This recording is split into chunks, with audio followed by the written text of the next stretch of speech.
Rounds 4, 5 and 6 of the GB3 Championship brings us to the home of British motorsport, Silverstone. After a thrilling opening to the season at Alton Park, we come here to Silverstone. Very cold conditions. It looks like some rain could possibly be in the air as we get ready to go racing for the first race of the weekend. Qualifying has already been done. Now we get ready to go racing for round 4. I'm your host, Chris McCarthy. It's a pleasure to have your company before we build up to that first race of the weekend. Let's have a look back at what happened in the first 3 races of the season at Alton Park. It was a bit of a calm and a bit of a tame start. Louis Sharp leading from pole position, fending off John Bennett, but it wasn't super easy for him. He did have John Bennett going around the outside through the first corner on the run towards Cascades. Bennett was giving it a good go, but it was a great launch through that first corner at Old Hall, and Louis Sharp was able to hold on to the race lead. Out wide, just a touch there for Gerard Sheehan. It was allowing Ugo Chukwu to come through to take 3rd position. Big crash in the background though, keep your eye on it. It was between James Headley and of course Aditya Kulkarni, who retired from the race there, and then the safety car had to come out once we got restarted. It was all fairly single file racing. Louis Sharp able to lead the field away and was able just to make minimal mistakes throughout the running of the race. Wilberski though was trying to get past Will McIntyre a little bit further down the order, that one being for 9th position, was unable to find a way past, and for the 2nd consecutive year it is a rookie taking victory in the first race of the GB3 Championship, partnered by the BRDC. Louis Sharp taking the victory with Bennett and Ugo Chukwu behind. Highlights from the 2nd race of the GB3 Championship, partnered by the BRDC, got underway after 2 green flag laps and under safety car procedures. It was Louis Sharp leading from John Bennett down into the first corner, and already some big moves coming in from Timothy Kuharczyk, getting straight down the inside of Mackenzie Cresswell in the first corner, squeezing Cresswell out wide, getting him a little bit loose on the curbs, and the next person he got past was Ugo Chukwu.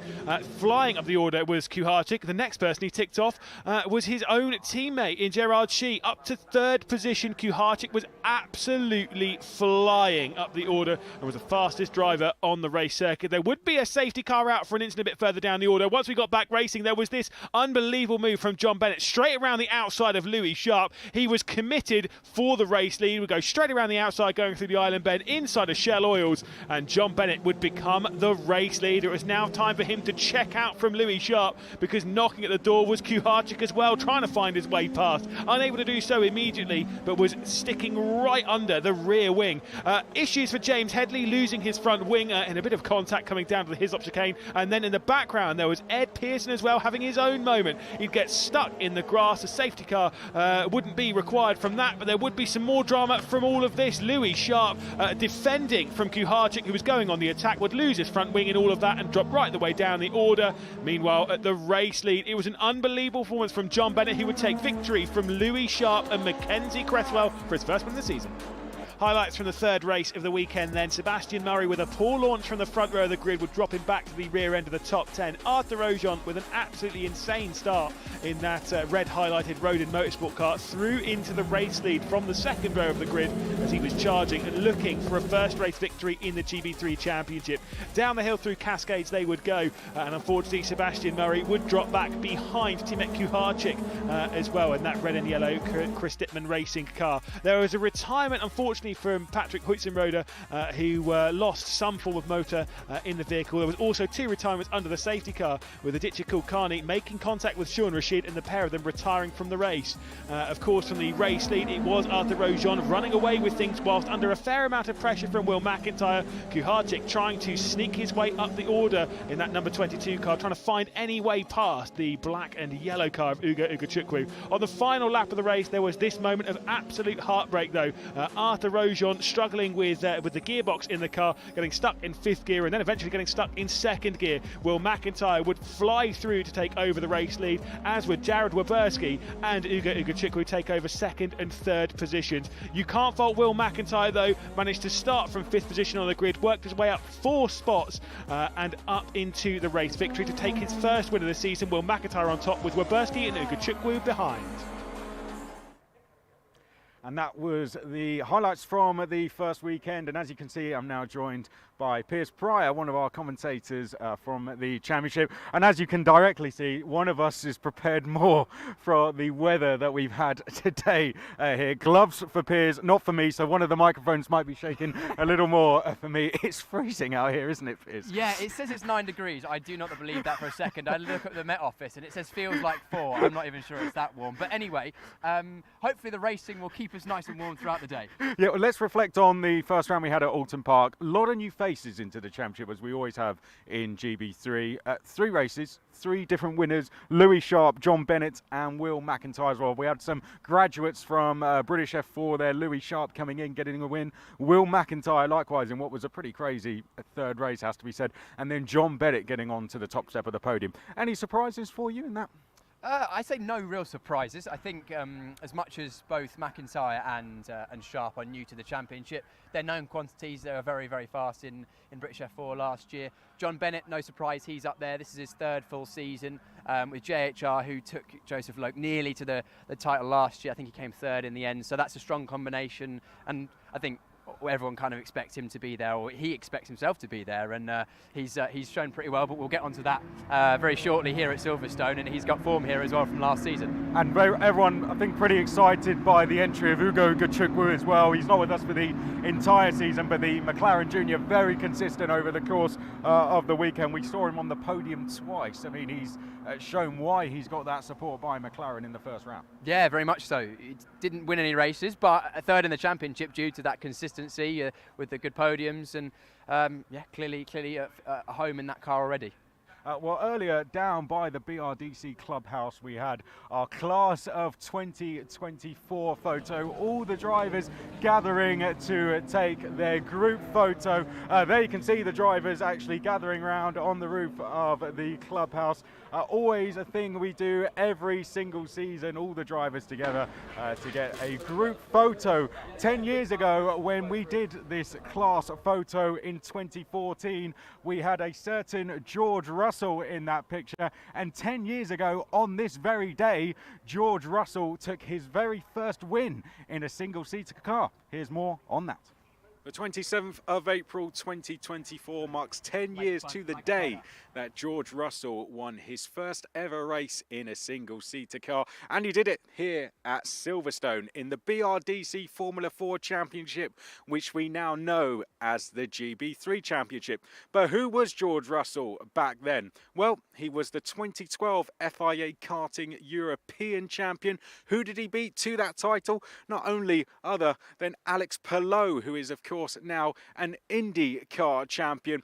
George Russell, fresh out of karting when he came into the BRDC Formula 4 Championship, had only done 1 weekend in a single-seater car. He did that at Imola in the Formula Renault Alps Championship. He joined Lannon Racing, who were reigning champions, with Jake Hughes in the first season of the BRDC Formula 4 Championship, who, of course, Jake now a Formula E driver. So it's fair to say he was in safe hands when he came here to Silverstone, but he would have come in with high expectations. He would have watched many of his heroes growing up doing big things here at Silverstone, and when he came through the gates and went on to this circuit, he was about to do big things himself. So having finished 5th in the first race of the season on the 27th of April, George Russell would line up here for race number 2. P4 on the grid, and ahead of him some stiff competition. Over there on P3 we had Gustavo Lima, and then ahead of us Will Palmer would start on P2 on the grid, and on pole position someone who would become a championship rival, Arjun Mainu. Little did either of them know that at the time, but George Russell, to go and get that win, would have to pass 3 big drivers in the championship in Gustavo Lima, Will Palmer and Arjun Mainu, who would become his championship rival.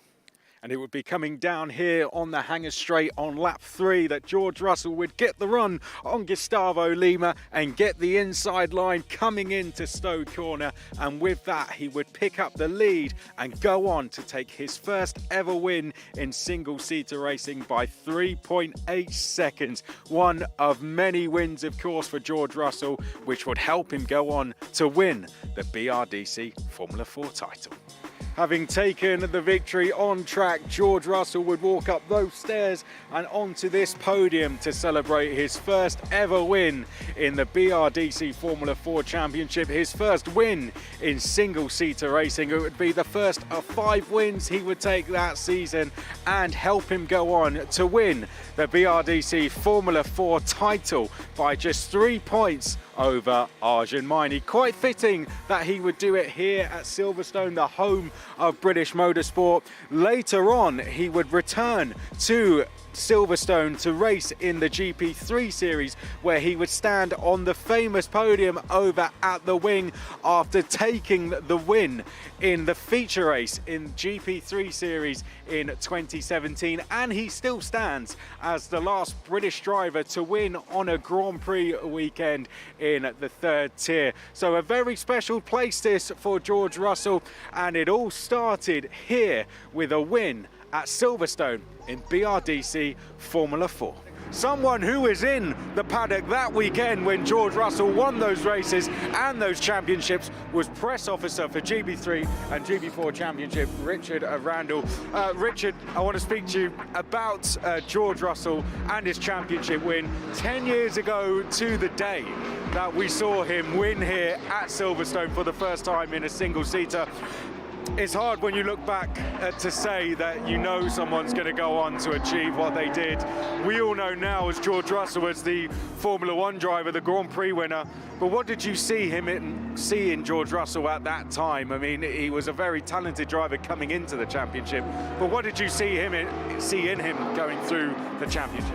As you say, we knew he was a very talented driver. His karting record spoke for itself. But until they actually strapped themselves into a single-seater, you don't really know what they're quite capable of. But the first time we actually saw any evidence of what he was capable of was here at Silverstone, in conditions actually pretty similar to this. It's amazing the similarities 10 years on. It's pretty much exactly the same. Very challenging conditions, damp, cold.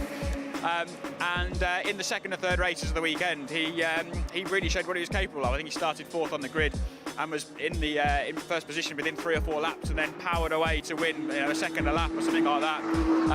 And it was just a first sign of how good he was going to be. And of course, over the course of the rest of the season, he really impressed. And even though he went into the last round with a bit of a deficit for the first time, he really made it count to the last round. Coming up here, just before we're about to do this interview, looking out over the circuit, I imagine it must bring back some memories of watching that race again, watching George Russell go on to win. It's quite fitting, isn't it, that we celebrate it on. It probably doesn't feel like 10 years ago. No, it doesn't feel like 10 years at all. I can still recall those races and watching him come through the field and take the win. He didn't make it easy for himself in qualifying, but he certainly showed what he could do in the races.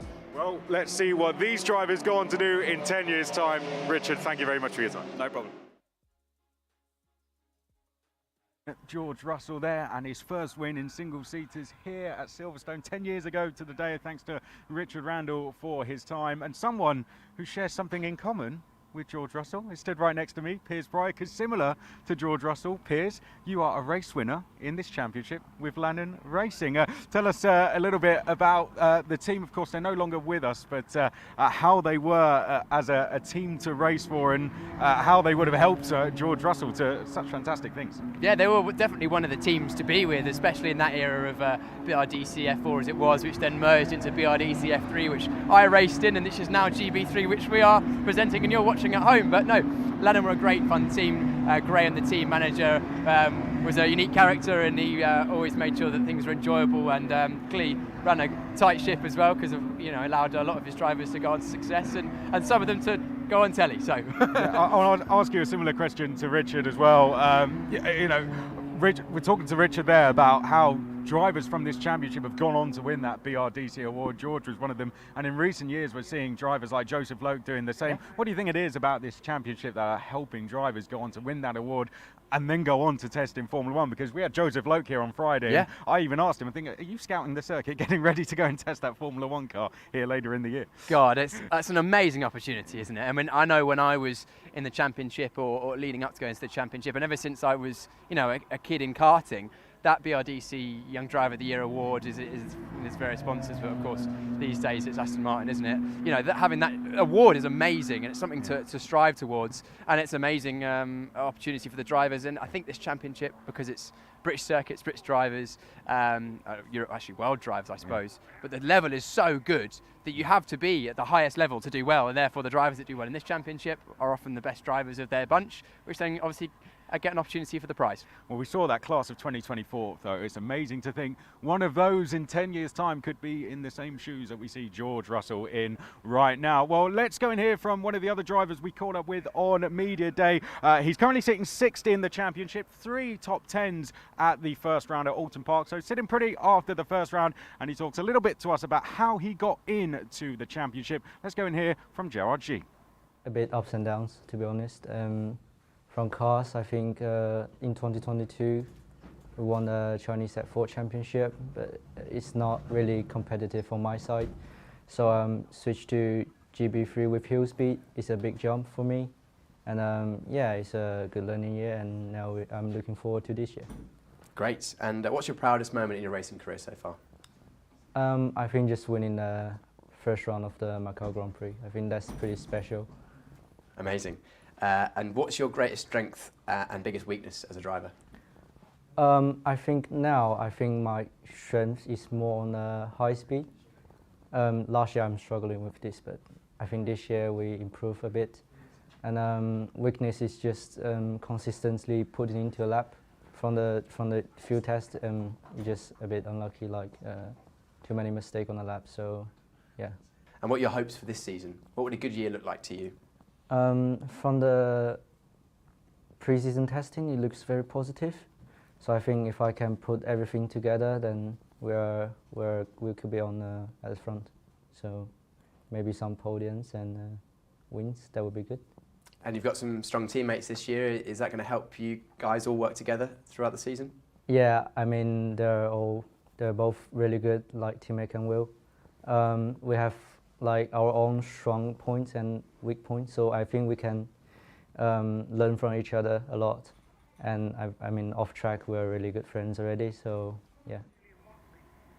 Good to hear from Gerard G there. Just to let you know, 52 minutes passes when we're expecting race start, so we're just over 20 minutes away. It's going to be declared a wet race around, still looking grey in the air as well. A little bit further down the grid though, 2 new faces to the championship this weekend, Piers. James Wharton, F4 UAE champion last year, and then reigning FRECA vice champion and Formula 3 winner now, Martini Stenchorn. Great to have them in the championship this weekend. Yeah, amazing to have some talents from across the world. Of course, James Wharton coming all the way from Australia, and he's got a really good pedigree, and coming into the championship, I believe, to get some experience around Silverstone Grand Prix circuit ahead of some other races that are coming here later on this year. And of course, Martini Stenchorn, I mean, a race winner this season in the F3 Championship. So some good names, and also good for the drivers around them to know that these are drivers who are well regarded in other series, and of course Martinius in F3, which is the goal for a lot of the drivers in this championship for next year. So if they can, perform well around then they know they're on the right track. Oh, Martinius becomes the first Norwegian driver to race in the championship. Could he make some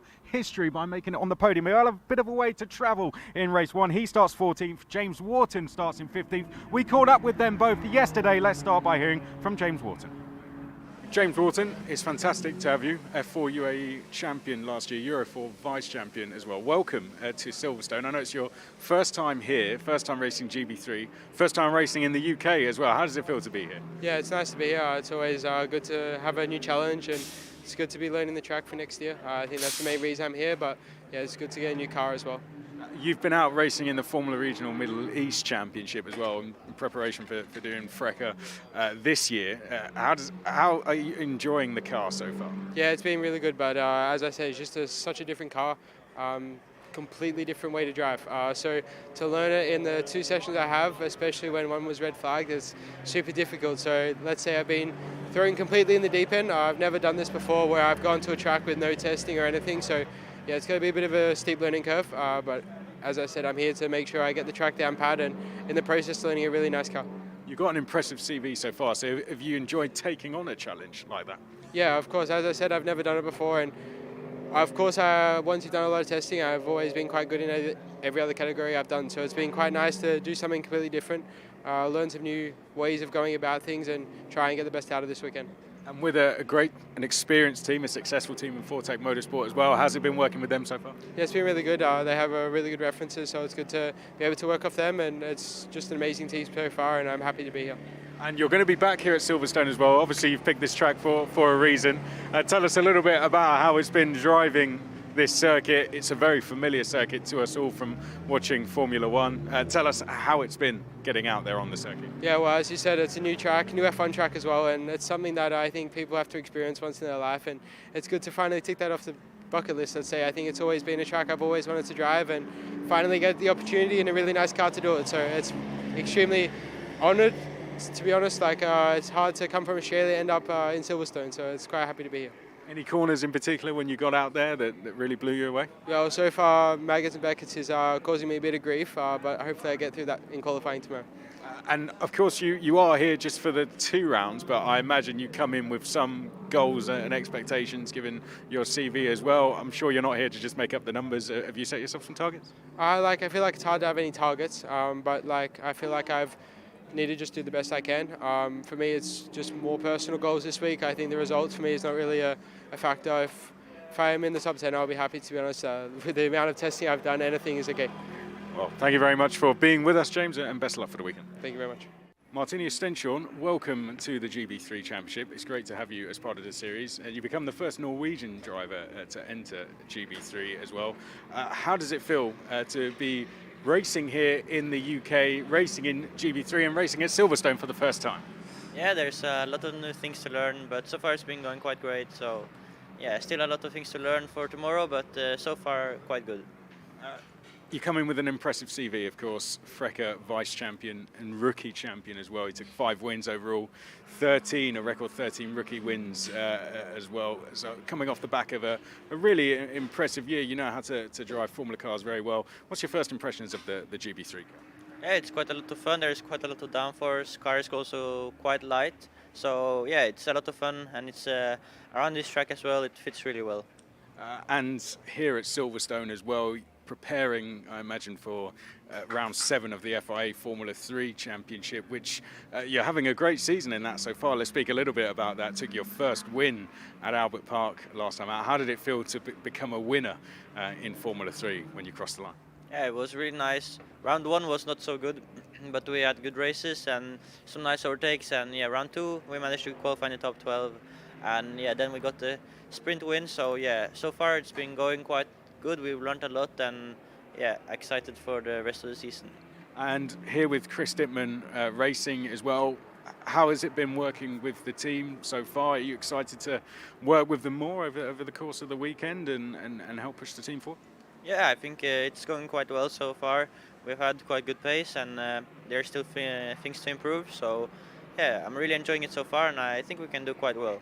And I imagine, although just here to put some laps on the board ahead of that Silverstone round, you coming in with any kind of expectations for yourself at all? No, we don't have that, but yeah, just do as best as we can, and yeah, we will see where we end up. Enjoying the experience so far, I imagine, though? Yeah, I am. Good stuff. Well, welcome to GB3 and good luck for the weekend. Thank you.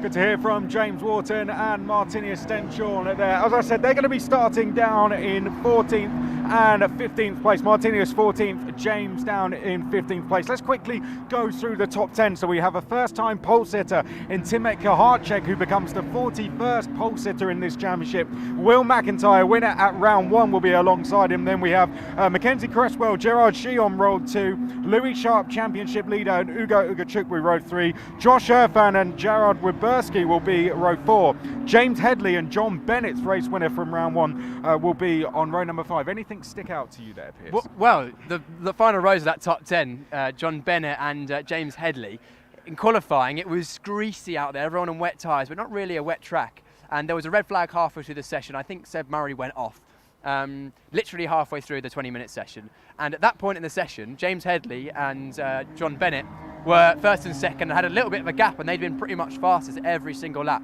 And then they barely featured in the top 5 in the second half of the session, potentially pushing those wet tyres a bit too hard, a bit too early on. And I spoke to Mike Epps briefly, who's the driver coach at JHR, and he said that, you know, these wet tyres are kind of confusing because, you know, you can make them work one session, then go out again and they're a bit different. So be something to look out for potentially if we are on wet tyres at any point this weekend and it starts drying out. Those drivers who are quick at the start of a session might not be quite there at the end of the race. And we've got a first-time pole sitter, Tim Ekahacek. You mentioned earlier, though, he did actually get pole here last year, but then that was taken away from him. So he does like this circuit, doesn't he? And could this be the place he goes and gets his first win? Yeah, first official pole position, but as you mentioned, he was pretty sore after last year with those technical infringements, but he's done it again this year, proving it's not a fluke, and he's been so fast, in multiple points last year. Changed team to High Tech Pulse 8, one of the best teams on the grid this year, and this is where I expect him to be quite often this season. And Will McIntyre just alongside him as well, who we did see up there, of course, getting on the top step of the podium at Alton Park. Will we see him there later? You'll have to just wait a little bit longer to find out. First of all, let's see how this Silverstone circuit turns round with a bit of a track guide from this man here, Piers Brown. Let's have a look at the track. Silverstone Grand Prix circuit, some of the most famous corners in the world, the awesome Maggots and Beckett section, and also Stowe completely committed. And then Vale and Club, again, very, very high speed, average over 115 miles an hour in the dry, very wide, plenty of overtaking opportunities and a lot of slipstreaming. It's going to be good racing this weekend throughout all three of the races, including that reverse grid race in race 3. 18 turns for the drivers to tackle, and it's a long lap around here, 3.66 miles, about 5.9 kilometres of running, one of the longest laps this year. Not much elevation change, only 11.3 metres, but plenty of camber changes throughout the lap to keep the drivers on their toes. And that is the Silverstone Grand Prix circuit. Let's ride on board a lap with the elite driver of Mackenzie Cresswell. Quick in qualifying, he's been quick here in the past. Damp conditions for this lap, so slightly differing lines in some corners, including turn 1 at Copse, just staying off the racing line to keep away from the rubber. Then into the Maggots and Beckett section, still mega fast in these GB3 cars with such downforce. Keeping to the middle of the road through Maggots and Beckett to open up the entry of Chapel, because the exit down onto the Hanger Straight is so important. A long straight here, keeping it flat out, just trying to reduce the distance between the exit of Chapel and Stowe Corner. An overtaking opportunity in the race, both on the inside and the outside. Again, into Stowe, we're going to be slightly off the racing line in these damp conditions, just keeping off the rubber. And track limits is so important around this lap. 3 places where you can run wide and get your lap deleted, including that corner just there. Braking hard into Vale, keeping it to the left-hand side to open up Club, another overtaking opportunity in the race. Track limits again on the exit on the left there, completely flat out through here in the dry conditions, a little wobble there in the wet, and again we've got a long run through this new section by the wing. It's completely flat out in the dry, but a slight lift through here in the wet conditions, and we're going to be flat out through the left, opening up into Village now. Village, a very open entry, braking and turning once again, overtaking opportunity in the race, also into the loop, which is this left-hander. Again, you'll see him just staying off the racing line where it's slippy on the inside to get better traction, because again, another long straight coming up as we flick left through Aintree and then onto the Wellington straight. Once again, another long straight, completely flat out, just trying to minimise the distance. In the race, we'll be seeing slipstreaming and overtaking on the inside and outside here into Brooklands. Again, in the wet conditions, slightly off the rubbered line, just balancing the car through here and then going very deep into Luffield to try and open up and get good traction for the exit. Watching track limits on the exit, once again the gravel is close to the circuit, and the final corner completely flat out in all conditions, Woodcote for a lap of the Silverstone Grand Prix circuit.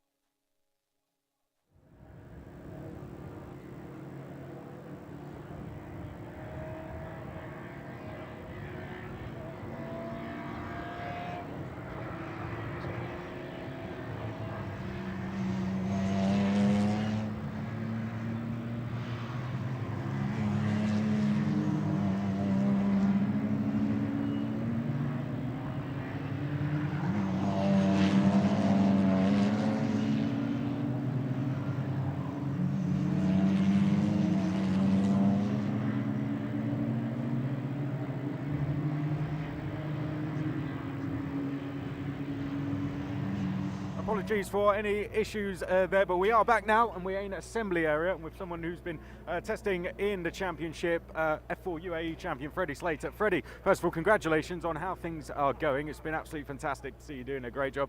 And you've been in the car, in the GB3 car. How have you been finding it? Yeah, it's a mega car. It's so light, so nimble. It's obviously such a step up from F4, and it's made my life a little bit easier in F4, I'd say. So I think it's such a mega car, mega championship, and I think if they get a few more European tracks on the calendar, I think a lot of people will push more to drive GB3 cars. As you see, a few Frecker drivers are here this weekend, which it's changing up a little bit. So it's good to see a few drivers coming into GB3.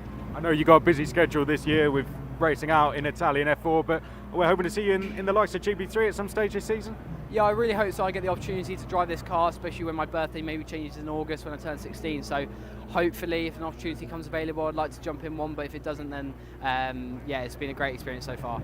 Who are you here with this weekend? Are you just here having a watch, or are you here supporting a certain team? Yeah, of course I'm here obviously watching my brother in Ginetta Juniors, but I'm also here obviously supporting teams. I've tested a little bit with Carlin in F4, Rodin now, sorry, in F4.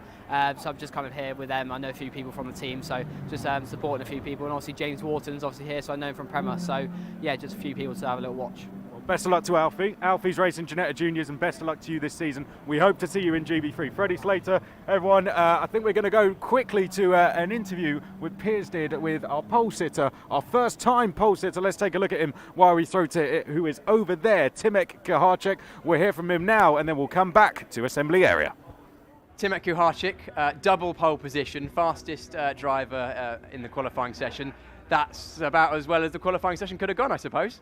Yeah, I think we got what we deserved from last year, and then just put everything together in this qualify. Obviously, the weather conditions helped us a bit, and I feel really strong in the wet. And yeah, just super grateful to put the lap together and to snatch these 2 pole positions. And talk to us about the conditions. You just mentioned them. It was greasy out there, not really wet, not really dry, everyone on wet tyres. There was a red flag in the middle of the session, which put a bit of a pause right in the centre, but the second half of the session you dominated. Did you make any changes to the car you're driving in the middle? No, not really. It's just like the track got a bit drier, so I think that choosing the right line where, finding the dry spots was the most important thing, and I managed to do so. I just managed to find that grip where I need to, and to push the elements of the car how I want it to be. And I think the second part was also a bit more clean, as there was a bit less rain, a bit less traffic. The track position was a bit better, which was really important. And the track was still improving and improving. So getting these last 2 laps was the most important thing, and we got to. So yeah, good job for our team and from my side as well. Let's look ahead to the races. Of course, pole position in race 1 and race 2, ideal starting positions. The weather is looking changeable. Do you think the pace is good in wet and dry conditions? What would you prefer? I think yesterday we struggled a bit on the new tires, but the old tires run were really good. So no matter what will happen, I think we'll be strong in both conditions. And yeah, let's try to bring these wins back home, and let's see what we can do. Timek, good luck in the races. Well done for qualifying. Thank you very much. Thank you. Well, that was our pole sitter, Timek Kuharczyk, who we can see down here now, just hearing from him. He's going to be starting on pole, first time starting from pole position. Let's see if he can now go and convert that to a first win. Swing round, we will see his teammate starting alongside him, Will McIntyre. We've seen him take a win already. First time jumping up from British F4 and already onto the top step. No surprise, really. He did big things in British F4 last year, and Will McIntyre showing why he did such big things in that championship.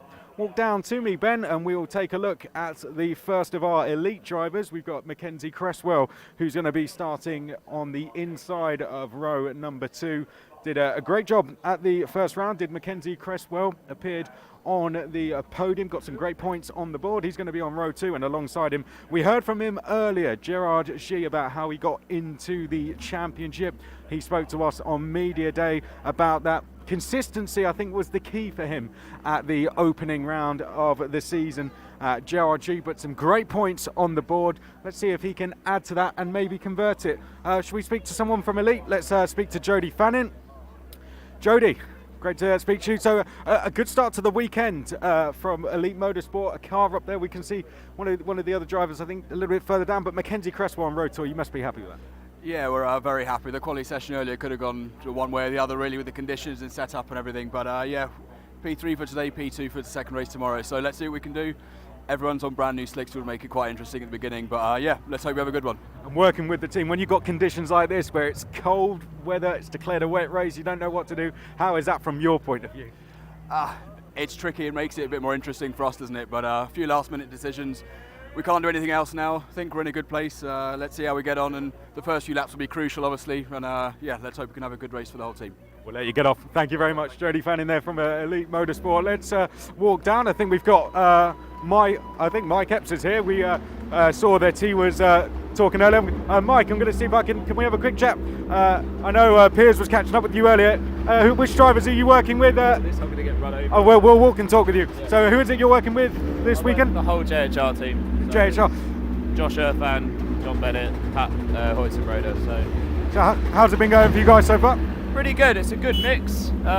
John's obviously a third year, the other two are first years, so there's a little bit of catching up to do for the other two, and it is pretty competitive, I think, this year. And in terms of, up the front, the boys are real quick, and with the new tyre from Pirelli, there's been a bit of rediscovering to do. So, but no, it's solid. We're there or thereabouts.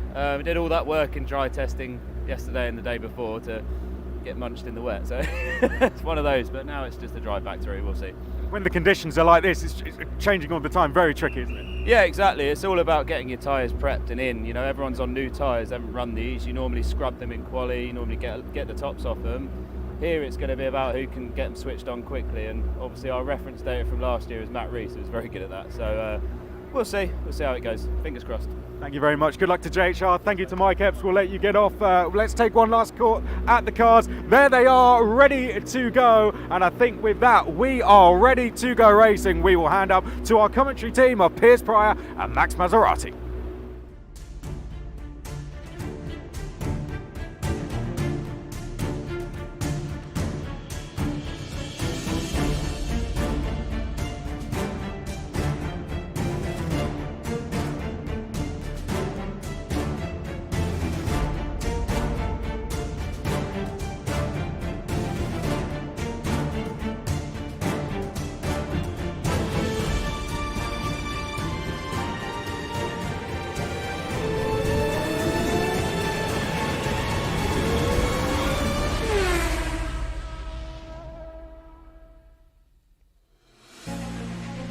So here we are, Silverstone, rounds 4, 5 and 6. Of course, last time out we were at Alton Park. What a start to the season that was. Now we're at Silverstone. And then next, after Silverstone, we head to Spa-Francorchamps for our European leg of the GB3 Championship, which then goes to Hungary, the Hungaroring for the first time. Then Zandvoort once again, hopefully not so much a washout as it was last year, and then back to Silverstone before the penultimate round at Donington Park. We're getting towards the end of the year. This year, the championship culminates at Brands Hatch Grand Prix circuit in Kent. Always a thrill, but this weekend, the concentration for rounds 4, 5 and 6 is at Silverstone Grand Prix circuit. Undoubtedly one of the best circuits in the world, and of course in the UK as well. Some challenging corners, high speeds. We've got, we'll start at the old start-finish straight. Maggots and Beckett's amazing part of the circuit, then high speed through Stowe, overtaking opportunities through Vale and Clough, then into the newer section which was added slightly later on, Village and the Loop, again more overtaking, and then past the BRDC Clubhouse and the lap of the circuit. The lap record held by Luke Browning from 2022, 152.7, unlikely to be hitting that today. 18 turns, average speed over 115 miles an hour. Opened in about 1948, although there's some speculation over exactly when it opened. Only 11.3 metres of elevation change, but that doesn't detract from what is an awesome circuit. And we can see the cars lining up on the grid. My name is Piers Pryor. You saw me just a moment ago with Chris McCarthy. And this weekend, or today actually, I am joined in the commentary box once again by Max Maserati, former British F3 driver alongside myself in 2020 and 2021. And also, what else do you do these days, Max? Also then did GB4 and then lots of coaching now and being here with you in the booth sometimes. Absolutely, in the booth we are, and we are under the green flag lap now, and we heard from the driver coaches just a moment ago with Chris the importance of getting as much heat into these brand new slick tyres is going to be crucial for a good result. You'll see even some of the tyres have still got stickers on, as they are still basically as they came out of the mould. And it's Max talked to us about the tyre warming procedure. You know, you've done it very recently. You know, these tyres, when they're brand new, normally they take 2 or 3 or 4 laps to get up to full working temperature. We don't have that luxury. Actually, we'll talk about that in a moment before we run through the grid. So on pole position is Timek Kuharczyk alongside his high-tech Pulsate teammate Will McIntyre in second place. On the second row of the grid, Mackenzie Cresswell and Gerard Shee. So a good start position for all 3 high-tech Pulsate drivers. Gerard Shee in 4th position, the Chinese driver.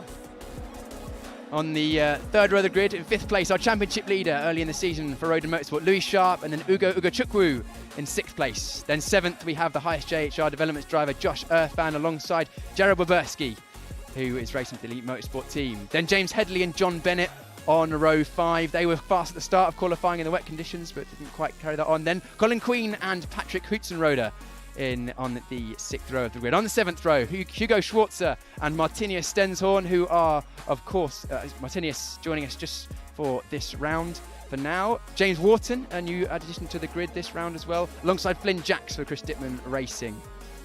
Then on the next row of the grid, Noah Ping, Edward Pearson racing for Forsyth Motorsport, Arthur Rojan and Sean Rashid.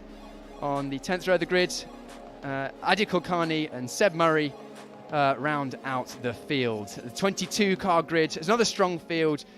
Qualifying was different conditions to what we're seeing now. Slick tyres on the cars. Qualifying was awkward conditions, Max. All the cars on wet tyres. The track was only just greasy and the cars are slipping around. There was no real standing water. Tricky conditions for the drivers. Yeah, it almost needed like an intermediate tyre. It was like too dry really for the wet, but at the same time it was too greasy to actually to make that risk and go for the slick tyre. You know, so it was that real like crossover point. Also, you know, something to note, the new tyre this year is different to last year. Yeah. So because it's a new, you know, the way they've built is slightly different, that is going to come into play. You know, it seems to take longer to basically for the tyre to come in. So for them all going out and having to start on a fresh set of news, it makes this warm-up lap even more crucial than it was in previous years. Absolutely, and these new slick tyres, they have an immense amount of grip. I mean, Max and I are both lucky enough to have driven these, or cars similar to these, on high grip, and the slick tyres in the dry when they're fully warm are so much grip, but when they're not up to temperature, it's complete opposite. It's like driving on ice. And Max, you just pointing to me on the screen there, you can see in second place Will McIntyre, the number 21 grey car on the left-hand side of shot, is second place, pointing across towards our pole sitter Timek Kuharczyk, his teammate, who is starting from pole position. So he's going to be trying to take that position. As the drivers at the back of the grid start to get in their grid positions, it's going to be a good race, or it's likely to be a good race for high-tech Pulsate, with 3 drives inside the top 4 and locking out the front row. Timek, if he can get a good start, he'll be looking to make amends for his pole positions that were taken away last year, but the rise as the 5-second board is shown. The lights will come on in just a moment, and as soon as they go out, we will be racing for round 4 of the GB3 Championship. Lights out. Oh, and it was a very, very good start. Potentially a jump start for Rojan at the back of the field. But as you can see, Rojan still carving his way through, but it's a good start from the outside, the front row. Timek Kuharczyk and the yellow car, Mackenzie Cresswell, looks like he has actually taken second place as some drivers further down the field run wide on the exit of Copse. Yes, it is. It's Kuharczyk from Cresswell, from McIntyre, that's a Rodin Carlin car, the number 7. That is, I believe, Louis Sharp, who's made up a couple of positions, jumping a row at the start. We're now looking at Patrick Hutzenroder, who's fighting in the midfield, and it's 2 by 2 as we go through Chapel Curve. Wow, that was a change up at the start as we're starting to weave already at on down the Hanger Straight. Yeah, that was extremely exciting. I think that was definitely a jump start in the background there, which is a real shame, but he almost did the right thing. When you jumped it like that, it's better to just go rather than stop and wait for the lights again. You know you're going to get handed the penalty, so just go for the time. Yeah, we can see in the back of shot there the black car with the white flashes of Louis Sharp going around the outside, I believe, of Gerard Shee, the 3rd place high-tech Pulsate car. The high-tech cars are grey with sort of reddish flashes. We're looking now at Colin Queen in the Forsyth Motorsport car. Josh Irfan with the yellow helmet in the black and grey car, under pressure from James Headley, who's looking around the outside. Headley can't get it done there, but Headley will be looking back up the inside into Village. And we can see Louis Sharp having a look up the inside once again. Sharp in that black car. and is that McIntyre or is that? I think it's McIntyre. No, Or is it? Yeah, I'm sure it is, because I think that's G there. So yeah, I'm sure that's McIntyre. Yeah, so Louis Sharp's had a very good start, moving up into putting pressure on McIntyre, who started on the front row of the grid, but we're very, very close for the lower places in the top 10. You can see the number 12 there of Irfan defending from the black and red car of Headley, who's going around the outside of Brooklands, and also in the background, that's Hutzenroder trying to go around the outside of the yellow and blue car, number 20 of Jared Boberski, and actually, in doing so, allows Rojon to get through. Rojon also racing for the Rodin Motorsport team. Yeah, well, Boberski has been extremely fast throughout testing last couple of days, so it's interesting to see what he's going to be able to do here. Now it's a dry circuit where it has been Thursday and Friday. There was no rain before qualifying. Yes, exactly. So, of course, a lot of dry testing, but also some changeable conditions. We're still fighting. Headley's now made his way through on the exit of Copse past Irfan. Headley in the number 2 car, racing for the VRD team. Irfan is the car behind, you see, with the yellow helmet, and then the bright yellow car behind that is Jared Boberski, and we're fighting still for these lower positions. I'll run you through the order after one lap. It is Kuharczyk from Cresswell, McIntyre and Sharp outside in the top 4. Then Ugachukwu, actually we'll come back to that in a moment, as we can see Jared Boberski looking at the inside of Stowe, but Irfan managing to hold it out around the outside. They're still side by side going into Vale. You can go on the brakes around the outside into Vale though, can't you, Max? You can, and I don't think he did it, because he ended up on the defence. You need to get your front wheels ahead of their front wheels to be able to pull off a move like that, and it looked like Irfan just went nice and deep to make sure that Boberski couldn't cut back on him there. Yeah, and in the back of shot, just behind the yellow car, is John Bennett, who qualified in 10th place. He was right up there at the start of qualifying and was disappointed when he couldn't get all of the performance out of the wet tyres that he did in the second half of the qualifying, to show the pace that he had in the first half. So he'll be looking to make a way through, but Bennett is all concertinaing up through the loop. It's a clumsy, slow corner. Oh, and that's Colin Queen going wide, and he's going to be under pressure from the drivers behind as we now cut back to the fight for the final podium position. The number 21 on the inside, 21 of McIntyre, is under pressure from Louis Sharp, who's made his way up from, I think, 6th on the grid to fight for 3rd, and very, very close. Good driving from Sharp, actually keeping his front wing directly out of the line of McIntyre ahead to keep a bit of extra air on that front wing, can keep the front grip so that he can be closer going into Copse, and he's forced McIntyre to defend, looking one way, looking the other, but good defensive drive from McIntyre so far. Yeah, these two raced against each other in British F4 and I believe fought for the championship. So it's sort of rematch. Here we go again between the two of them. So this is great racing, and wow, side by side through Magnussen, Beckett.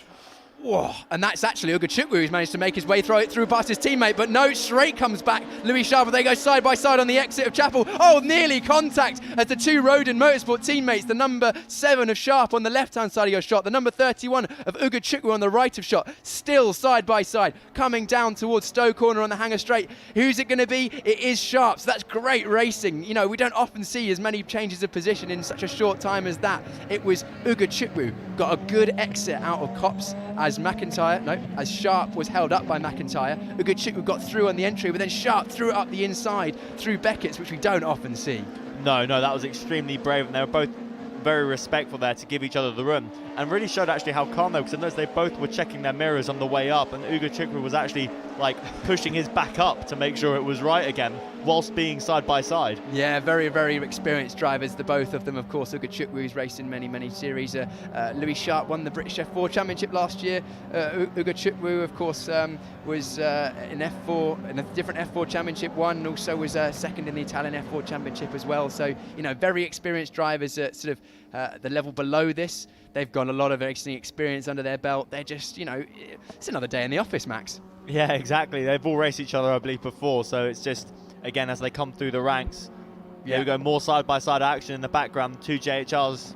Yeah, I think it's two JHRs. That's Bennett going up the inside of Irfan. So Bennett making up another... No, that's Hutzenroder, actually. My mistake. The number 10, that is Patrick Hutzenroder, who is going up the inside of Josh Irfan. Josh Irfan was actually the highest qualifying of the 3 JHR development cars in qualifying, which... you know, so far from this season, he's not often been the fastest JHR driver, but did a good job in qualifying, got it right up there. But so far this race, Irfan slightly dropping down the field as the right yellow car, the number 33, that is Hugo Schwarzer fighting very hard with Edward Pearson. Is that Edward Pearson? The number, no, it's Colin Queen, my mistake. Colin Queen in the red and white Fortec Motorsport car. Those two cars very, very close together. You can see at the bottom of the screen that our race leader, Timothy Kuharczyk, set the fastest lap that last lap and extended the gap to Mackenzie Cresswell in second place to just over 1.1 seconds. So, using the pace that he had in practice and qualifying and extending his lead. Timek, we know he's rapid. He's fast. He showed it many, many times last season. Lacked a bit of consistency. Moved over for his second season to High Tech Pulse 8 team. A team that's shown that they have the car to fight at the front of the field. He got pole here last year, got it taken away from him. He got pole again this time. I don't think he wants to relinquish that pole position, and he wants to make the most of these good opportunities when he can this season. Yeah, exactly. He was so fast last year. Everyone was watching him and extremely impressed throughout the year. And I think the move to high tech, everyone expects big things this year. And, he's not cracking under that kind of pressure, poled it, and he's just pulling away little by little. Fastest lap again. I think this is his race to kind of lose at the minute. You can just see the confidence he has when he comes through Brooklands. When the camera shot was showing a couple laps ago, how he used all the curb on the right, right up to the grass, turned it in, broken a straight line. It was just perfect driving. Yeah, Timek actually didn't have the start to the season he potentially would have wanted. Currently lies 9th in the championship after a 6th place in race 1. Retired from race 2, unfortunately, and then managed to get a 4th in race 3 after gaining 3 positions. So, down in 9th in the championship, he finished, I think it was, just double check, I'm pretty sure it was 8th last year, I think he finished. I'll come back to you on that, but I think it was 8th in the championship last year, and he wants to be inside the top 5 in pretty much every race and finish the season well inside the top 5, potentially in the top 3, and he'll be wanting to mount a championship challenge. And if he continues to drive the way he is, then there's no reason why not. But he's being pushed hard in this race by that bright yellow Elite Motorsports car, the number 16 Mackenzie Cresswell. Mackenzie, third-year driver.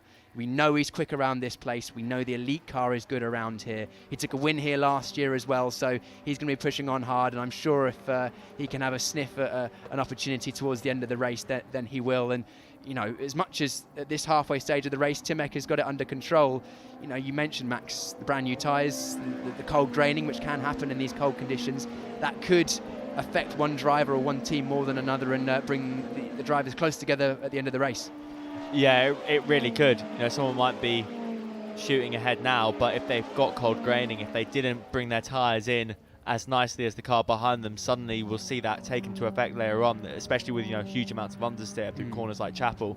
That's normally where it really comes into play, that sector there. Yeah, actually, just checking, Timothy Kuharczyk finished 7th, not 8th in the championship last year. Didn't take any wins. He was challenging for wins on numerous occasions. Potentially, you would argue, should have had an opportunity at a win or two here last year with his performance in qualifying. Nearly won a race at Snetterton when he tried to take the lead from Callum Voisin, but unfortunately they came together. So yeah, I think last year, he showed promise, but this is the year where he's really trying to unleash it. And another fastest lap, the last lap, a 1:53.669, a little way away from the outright lap record, about a second or 9/10 away from what Luke Browning did in that same car 2 years ago. Luke Browning did a 1:52.7, but the conditions were a bit more favourable back then. So these cold conditions, as much as it is good for the engines and the aero, makes it hard for the tyres. Yeah, and a different tyre as well. Of course. So I think that would have also played into it. Yeah, we say different tyre, Max. It's a similar tyre. Let's actually have a look back at the race start. Yeah, definitely a jump start for Artur Rojon. Definitely probably a second or so before. That's why he's made his way up the field so much. But I expect a penalty to be coming his way, and that penalty will be bigger than the advantage he gains. So unfortunately, Artur Rojon's not going to be having a good result in this one. Where is he sitting at the moment, Artur Rojon? Honestly, he's already served his penalty. 10, but no, it's got the marker next to his name. Yeah, so he's already got a penalty. Yeah, it's normally either like a drive-through or a 10-second at the end of the race, isn't it? So if it's a 10-second... 10 seconds, actually, that's not bad, because that would take... Oh, yeah, currently taken to second last place in between Kulkarni and Wharton. It looks like Ping has had an issue at some point during this race. 24 seconds off the lead in last place. All 22 cars currently still running, so I don't see what happened to Ping. It must have been out of shot, but he was higher than that at one point in the race. And there we have confirmation on the left-hand side. Car 18, Artur Rojon, is the driver that has a 10-second penalty for a jump start. I just want to point out quickly, Piers, look how close the entire grid is. Like, when you look at the times there, the biggest gap between a car is 2 seconds, which is Waberski to Headley. Everyone else is pretty much within a second of the car in front. Yeah. That's extremely close. And when you think there's 22 different people all lapping in 1:53s, that is extremely, it just really goes to show how hard it is, how good these drivers are. Oh yeah, I mean the competition. Let's talk about the championship, Max. I mean we've both raced in it in different guises, but we've both raced in it as we see Arthur Rojon trying to push on and mitigate any damages that 10-second penalty will do, going sideways for that last corner. Actually, he's going to be under pressure from that is Stenshorn, Matthias Stenshorn, our guest driver this weekend for the Chris Dittman racing car, the number 34 red, yellow and black car. As Stenshorn actually makes a good move up the inside, making the most of that mistake through Laffield from Rojon. And actually a little flash of the rain light there, Max. What was that for? Not really sure. I mean, sometimes it can be if you let someone through, you do a little flash of the rain light as like a thank you. But you're in race conditions now, just go. So it's either a thank you or it's a no thank you. But anyway, I was just talking about the championship, Max. You were saying how close it is. If we look at the top 20, 23 seconds cover the top 19 drivers. That's pretty much about a second driver. The level is so high. The drivers in this championship now are so close. You have to be on the absolute top of your game to have a good weekend in this championship, and that's why we attract such good drivers. Yeah, exactly. And it's bringing more people into it, because then more of the top line drivers go, I need to be in this championship to prove I'm the best, across Europe, now, especially with the international round. And it's good learning tools to then go into FIF3, which we've seen from the past, people like, Luke Browning, who's gone on to win Macau. O'Sullivan's obviously been very successful now in F2. Ollie Bierman now got his debut in Ferrari. This is clearly a championship to be in. Yeah, absolutely. And let's not forget that this season we've actually had the addition of super license points. 10 super license points to the championship winner. Currently championship leader before the end of this race is Louis Sharp. If things finished as they were, it would be 10 super license points for him. Second gets 7, third 5, fourth 3, and then fifth 1 super license point. And of course, to get into Formula 1, you need 40 super license points within the previous 3 years. So, that's another attraction for the young drivers. They want to get those points on their license so that they can have a shot at F1 in the near future. Yeah, exactly. And I think the rule for doing the practice as well is a little bit lower, isn't it? So you could do this, have a good FIF3 season, and then actually get to do the practice sessions. Yeah, exactly. So, in theory, some of these drivers could potentially be testing Formula 1 race cars on a Formula 1 race weekend in, less than a year's time, in theory, if they win the championship. But we currently looking at the number 21 car. That is our third place driver, Will McIntyre, who started on the front row, lost out on the first lap to this man, Mackenzie Cresswell, for the Elite Motorsport team. Mackenzie, a third-year driver, and you can actually see going through Stowe Corner there, and the left-hand side tyres, you can see a bit of a dark band forming on the tyre, Max. You talked about cold graining earlier on. Is that what we're looking at? Yeah, I believe it is. You can just see that little bit more wear there, and it would take effect on the left side due to the fact that most of the corners here are right-handers, it being a clockwise circuit. Yeah. But he seems to be holding his own very well. He's pulled quite a big gap to McIntyre behind him, which I'm a little bit surprised at, with McIntyre really good qualifying pace. Obviously, same team as Kuchartek, who's got the same gap to Cresswell. They've all sort of spaced out quite evenly amongst themselves, but it'll be interesting to see if that really starts to punish Cresswell now. But he seems to be driving well enough with it to hold the gap. There's something you mentioned at the start of the race, actually. I can't remember if it was actually on stream or before we went live, but it's unlikely this weekend, due to the weather forecast, that we're going to get 3 dry races. And of course, the drivers only get 2 full sets of tyres, so 8 tyres in total, which they have to use, or they have available to use, for the 3 races. And normally, of course, the drivers will use 2 sets in qualifying, and then they have to sort of use the rest of them up for the weekend. But if we have a wet race, or a wet qualifying, that means that you kind of opens things up, and it's unlikely that these drivers will have to use these tyres again. Actually, let's talk about that in a moment as we see James Headley under pressure from the yellow car of Jared Boberski for Elite Motorsport. James Headley racing for the VRD team, the number 2. VRD racing by Arden. Headley, of course, he's got some experience in this championship, 2-time race winner last season. Jared Boberski showed great promise and is with Elite this year. And this fight between 2 experienced drivers could go on until the end of the race, as especially James Headley has got a lot of left-hand graining, which might be why he is struggling for a bit of pace at this stage of the race compared to the left-hand tyres of Jared Boberski, which look a little cleaner. Yeah, you can actually really see exactly what we were talking about there. In very good, especially when they're sitting behind each other like that. The graining on Headley's side, on that left-hand side, looks really bad. It's one of the worst ones I think we've seen of the cars going around. So you can see why Weberski, he looks like he's really taken care of that left side of the car is now. But is it, almost too late? There's only 2 laps to go now.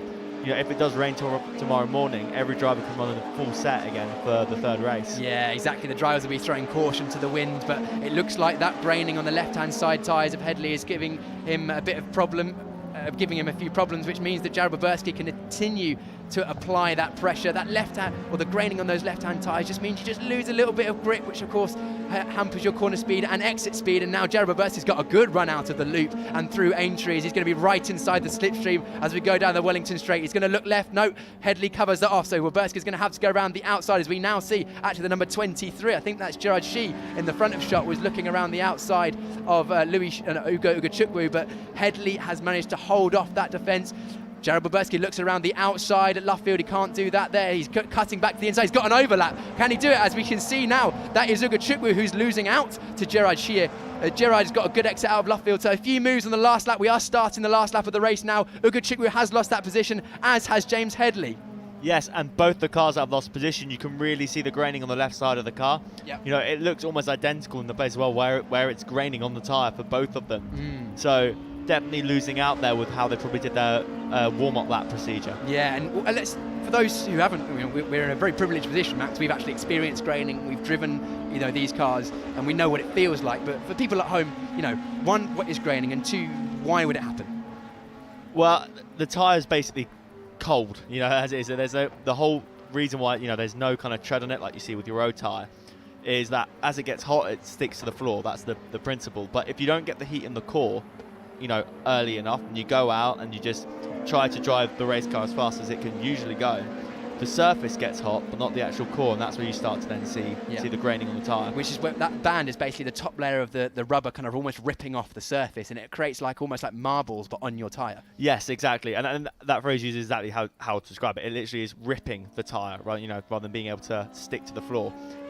And then if you haven't got the heat perfectly right at the start of the race, then the tyre breaks up, which then means towards the end of the stint you lose a little bit of grip. And you can see we've seen twice there with both Ugo Chukwu and Headley. They're both losing out due to that graining, but no such issues for our pole sitter, and looks like he's going to go on to win the race. Timet Kuharczyk, the number 22 for the High-Tech Pulse 8 team, not put a foot wrong. His fastest lap, nearly half a second, over half a second faster than anyone else on the grid, a 1:53.3, and he wins round 4 of the GB3 Championship. We'll be over the moon with that, to an absolutely massive gap, actually. Is the gap extended to Mackenzie Cresswell? It's a big gap, 7.8 seconds over the line, and Will McIntyre in 3rd place. Louis Sharp gets 4th, so a good recovery drive after not the best qualifying. Gerard Shee in 5th. 6th is Ugo Chukwu, 7th Weberski, 8th Headley, 9th Stensorn, who actually had a very, very good race from where he started on the grid, and Bennett rounding out the top 10, finishing exactly where he started. Max,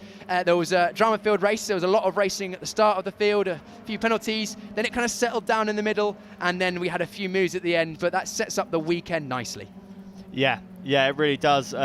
Really great first race, and they say it's difficult to overtake in single-seaters with aero, but we've seen a lot of overtaking in single-seaters with aero in this race, so just shows, as fast as these cars are, you can still battle with them. But look how nice Timek's left side looks. Like, the left rear doesn't look the best, but it's certainly not the worst one we've seen. But the left front actually looks really nice and clean. It doesn't look too bad at all. I was about to say exactly the same thing. And actually, look at the last lap. Timet Kuharczyk, I was confused. I thought, when Timet came over the line, I thought Mackenzie had had a problem with the massive gap. But actually, I think it was just the relentless pace from Timet Kuharczyk, having the benefit of being able to set the pace of the race at the start, bring the tyres in as he wanted after getting a good start. No dirty air in front of him. He could look after that left front tyre, and that paid dividends at the end. His last lap was a 1:54.7.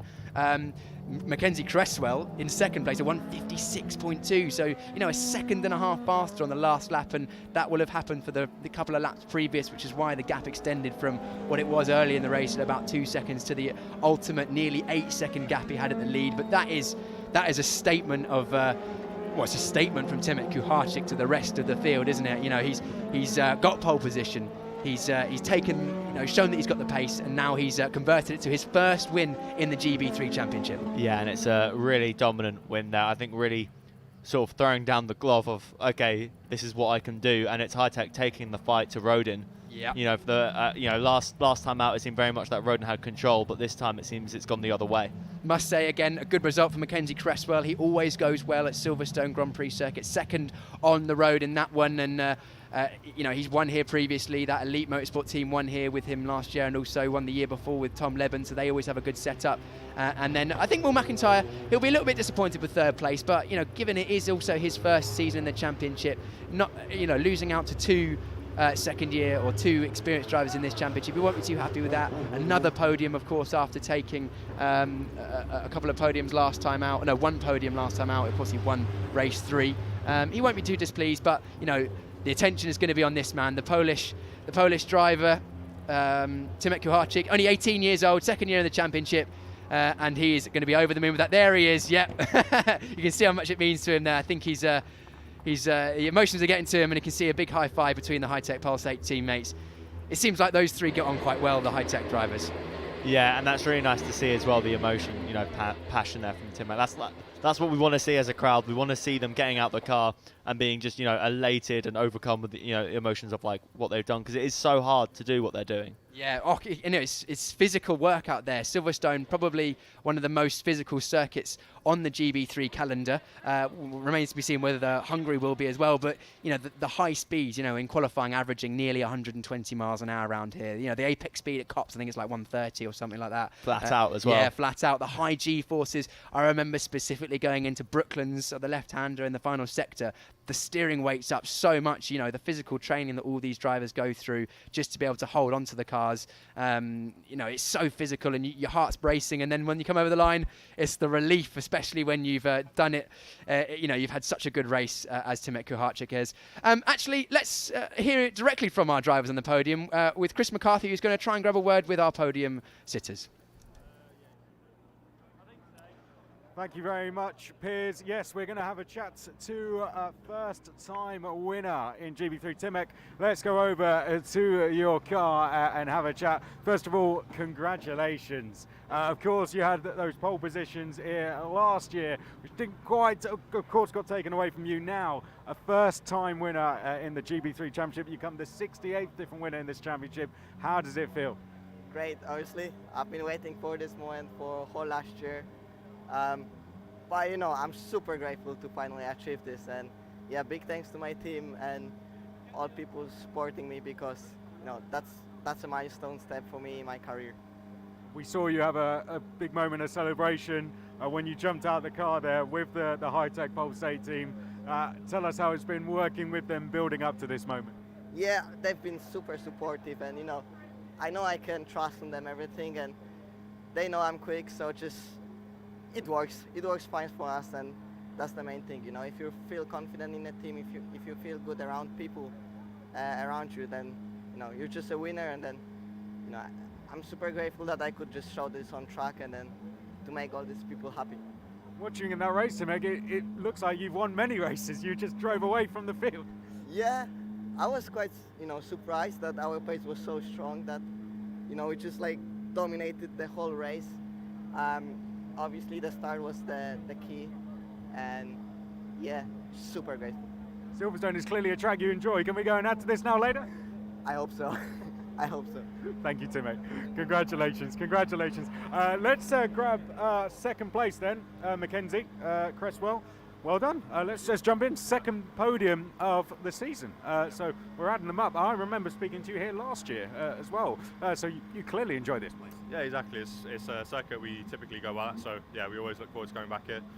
Didn't quite get as good a result as we did last time we were here, but that's okay. We got another shot at it tomorrow, and P2 is good points for the championship. So yeah, I mean, I'm pretty pleased with it. It's just, yeah, as you said, racking up the podiums and building up the points tally. So that's how you win a championship. I could not match Timek today. First half of the race I was staying with him, but then yeah, my tyres just fell off a cliff, so need to analyse that, see where we went wrong. But yeah, I think we've got a good spot to start from for tomorrow, so gonna go for it. Well, as we said, you mentioned there tomorrow, 2 more races coming up, then we could have different conditions. So what are you expecting from that? Wet, I think. According to the radar, it'll be very, very wet. So yeah, I think it will definitely throw a spanner in the works and give us something to scratch our heads about. But yeah, it's a condition that we've tested in, so I think yeah we can do it right. Got some things to change, so yeah, looking forward to it tomorrow. Starting on the front row as well, so it should be good. Confident from testing that you can go and add to this from what you've done? Yeah, I think so. We've shown good pace in testing in all conditions, so I'm hoping that we can get another podium, hopefully a win. And strong with the elite team. It's going really well so far. 2 podiums. It's fantastic. Yeah, exactly. It's been a very solid start to the year. Obviously, we're not where we want to be. We want to be winning races, but we're knocking on the door. So just need that little bit more, and then we'll be there. Points make prizes. Well done. Let's go to the next driver, Will McIntyre. We're going to intrude this conversation, guys. We can continue this on the podium. Will, let's go over to your car. Well, you're doing very well. Jumping up into the championship this year from British F4 and settling in nicely. 2 trips to the podium now. Yeah, it was a good one. A very good race for me, I think.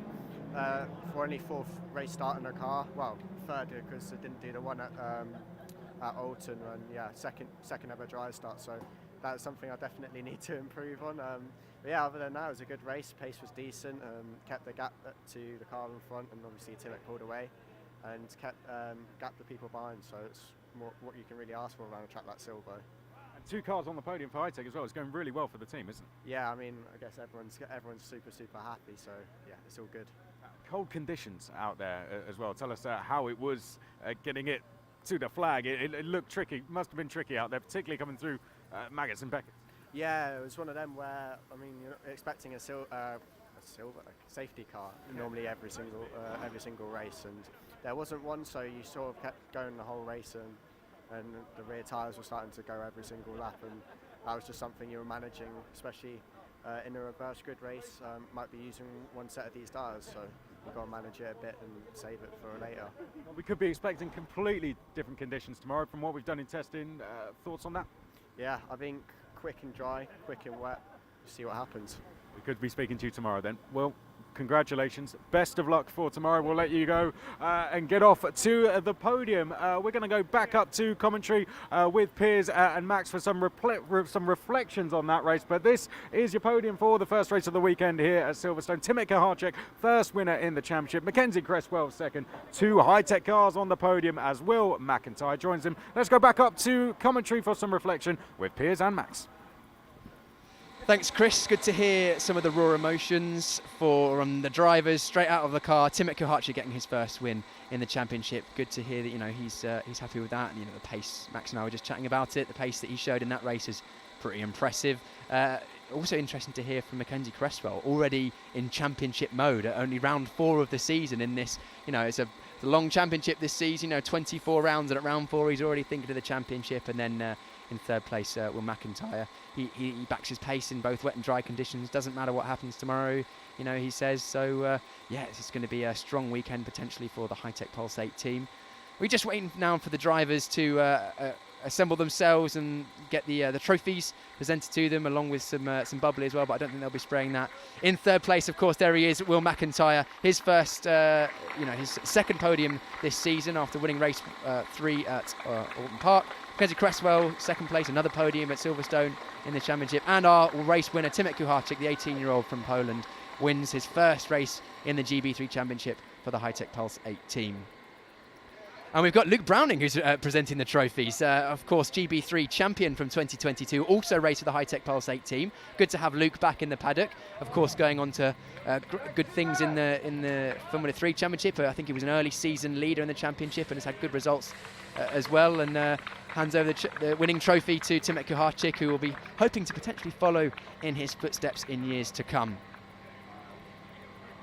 Yeah, so that's the podium ceremony. Let's have a look back at some of the highlights from round 4 of the GB3 Championship at Silverstone.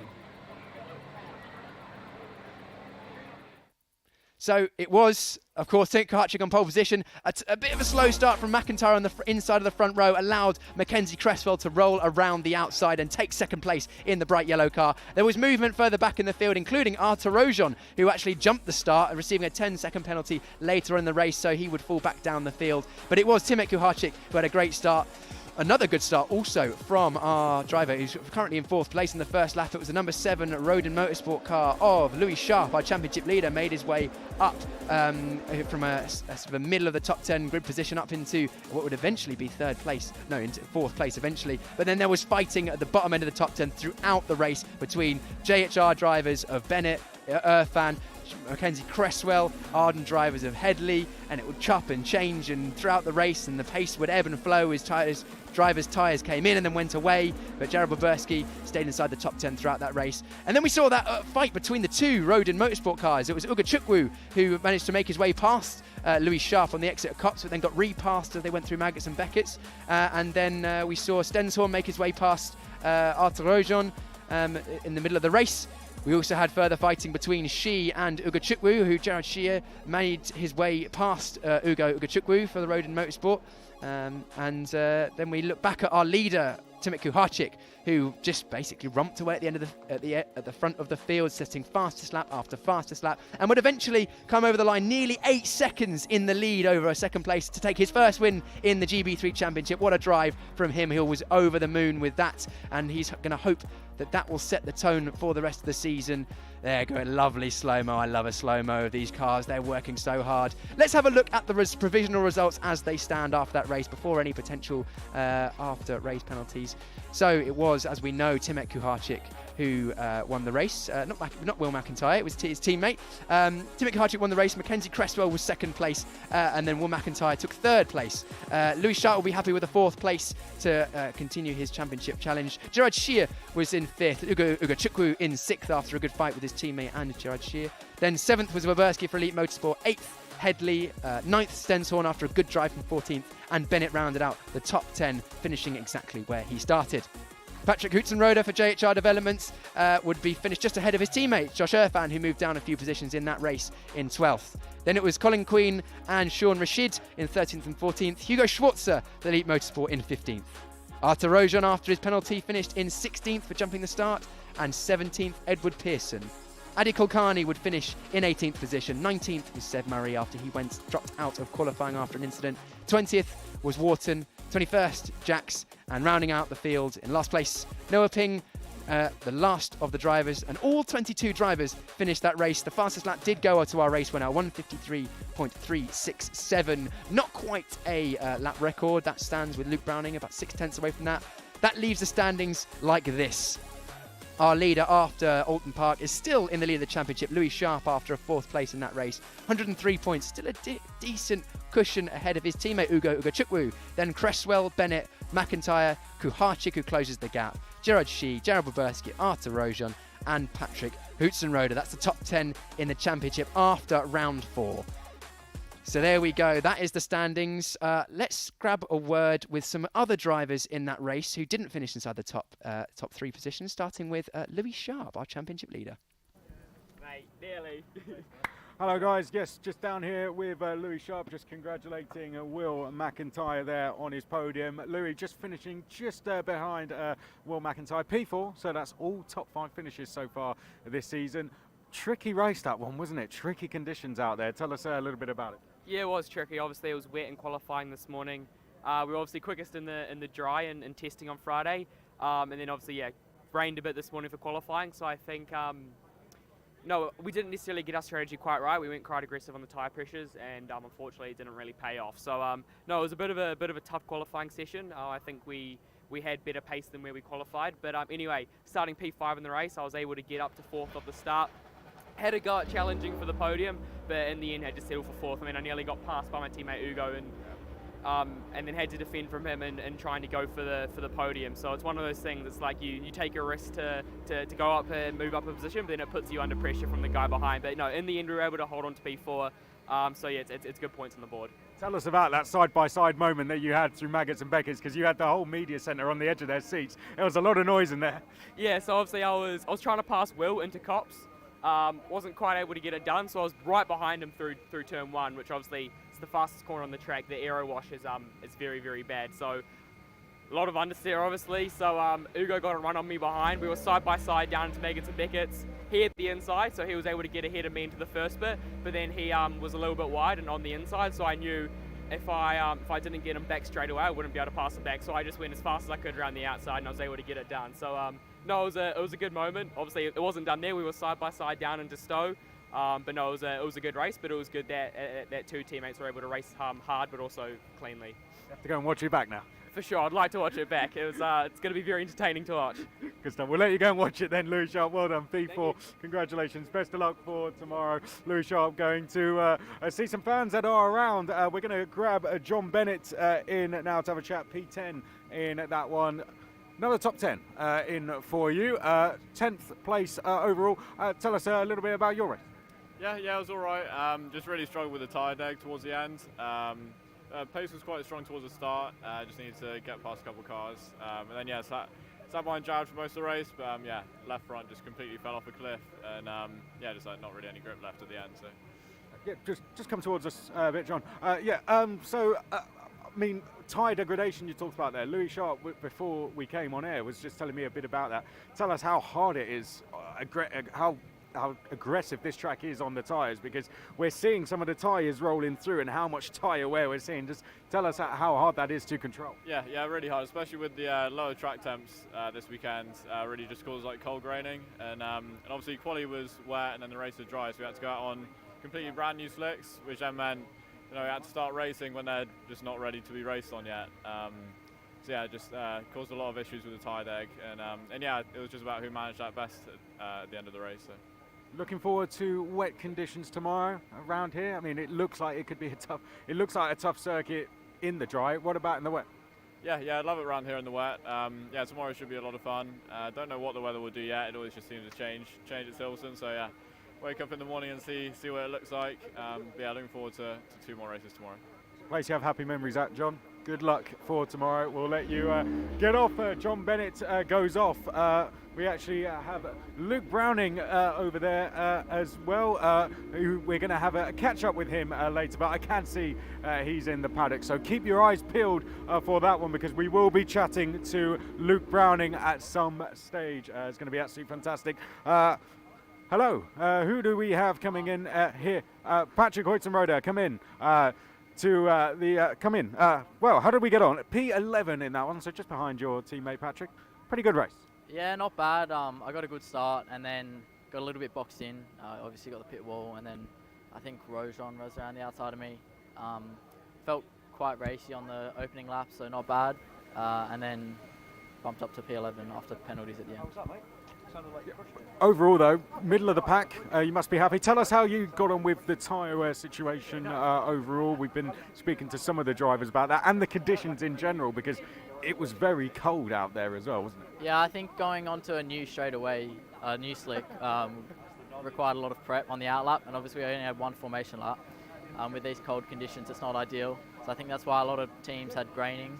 And then obviously following in wash, you don't have the tyre digging in as much. So I think that's something we'll try and figure out to work towards tomorrow. But tomorrow, it could be completely different. Who knows? We don't know. You might have that same preparation to do. It might be preparation on the wet tyres. From your testing, how are you looking forward to maybe taking on the wet conditions? Yeah, well, we had the wet conditions this morning. It was creasy wet, I suppose, not full wet. But obviously in the UK you get plenty of wet testing, so I think we're all familiar with it. Stuff. Best of luck for tomorrow. Thank you for coming to speak to us. Patrick Hoytzenroder, 11th place, middle of the pack today. Congratulations. Piers Pryor is with me now. Piers, well done today. Thank you. Great to listen to your tones on the commentary. As we, I think you're going to take over my role for a little bit now. Yeah, sure. I'm going to step out for a bit. My earpiece has just fallen out, and my hands are starting to become the same colour as the GB3 logo. Yeah. So I am going to step out for a bit, because you've got gloves on. Oh, I just grabbed a word with you quickly there, Mackenzie, but we were talking about tyres, and it would be good to grab a word with you specifically about that. But, you said to me a moment ago, the start of the race, you felt like you could stay with Timek, but then at the end, your tyres went away. And just talk to us a bit about that graining. Where does it come from? How does it affect the car?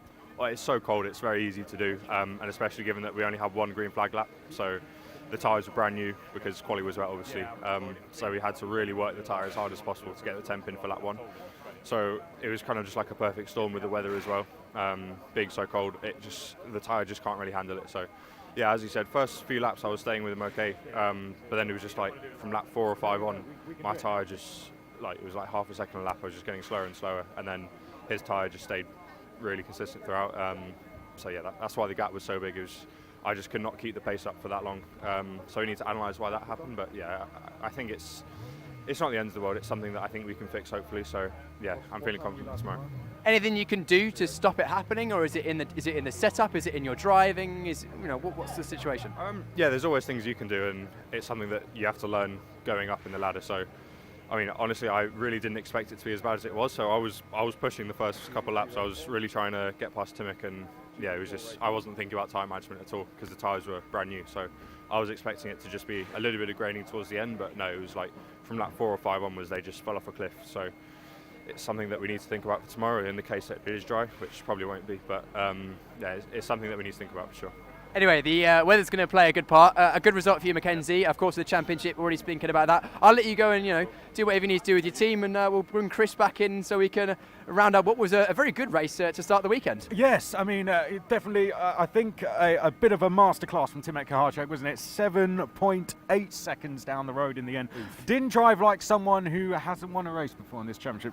Has driven like someone who has won several races.